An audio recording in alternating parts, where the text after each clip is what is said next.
Les Sud-Africains appelés aux urnes aujourd'hui pour élire leur président et leurs députés. Sauf énorme surprise, le parti de feu Nelson Mandela, l'ANC, devrait retrouver sa majorité absolue sur les bancs du Parlement. Et son patron, Cyril Ramaphosa, est élu par les députés. Son fauteuil de chef de l'État. Retour sur les enjeux de ces élections avec Thierry Vircolon, chercheur associé à l'EFRI et spécialiste de l'Afrique.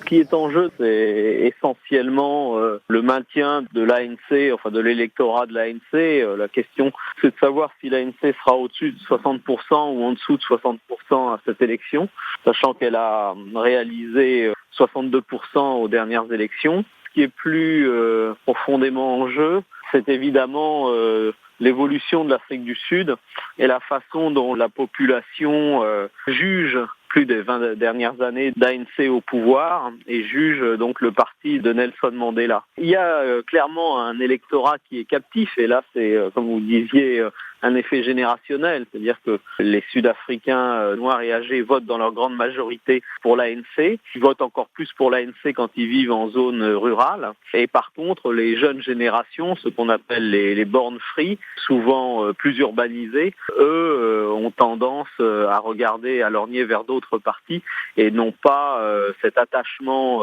historique qu'ont leurs aînés à l'ANC.